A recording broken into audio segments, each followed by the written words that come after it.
ರಾಯಚೂರು ಜಿಲ್ಲೆಯಲ್ಲಿ ಒಂದು ಮನಮಿಡಿಯುವ ಘಟನೆ ನಡೆದಿದ್ದು, ಶವ ಸಂಸ್ಕಾರಕ್ಕಾಗಿ ಪ್ರಾಣವನ್ನ ಒತ್ತೆ ಇಟ್ಟು ನದಿ ದಾಟಿ ಅಂತಿಮ ಸಂಸ್ಕಾರವನ್ನ ನೆರವೇರಿಸಿದ್ದಾರೆ. ಜಿಲ್ಲೆಯ ಸಿಂಧನೂರು ತಾಲೂಕಿನ ಮುಂಕದ ಗ್ರಾಮದಲ್ಲಿ ಈ ಒಂದು ಘಟನೆ ನಡೆದಿರುವಂತದ್ದು.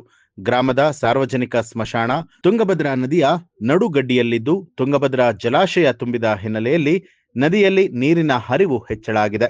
ಈ ವೇಳೆ ಗ್ರಾಮದಲ್ಲಿ ಮೃತಪಟ್ಟಿದ್ದ ವೃದ್ಧೆಯ ಶವ ಸಂಸ್ಕಾರ ಮಾಡೋದಕ್ಕೆ ಕುಟುಂಬ ಸದಸ್ಯರು ನದಿಯಲ್ಲಿ ಶವವನ್ನ ಹೊತ್ತು ಸಾಗಿದ್ದಾರೆ. ಸಂಸ್ಕಾರಕ್ಕೆ ಬಂದವರು ತೆಪ್ಪದಲ್ಲಿ ತೆರಳಿದ ಘಟನೆ ಜರುಗಿದೆ.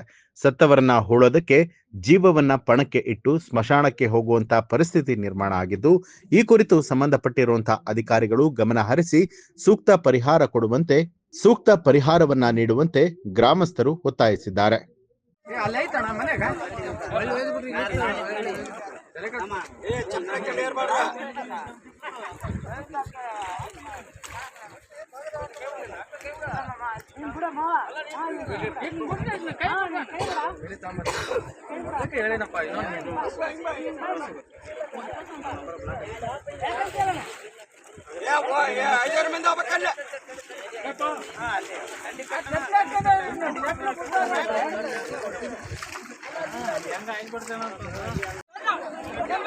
ನೋಡಿ ಮದುವೆ ಜೈಲ್ಗೆ ಬರ್ತಾಳೆ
ನ್ಯೂಸ್ ಅಲರ್ಟ್ ನಿಮ್ಮಿಂದ ನಿಮಗಾಗಿ.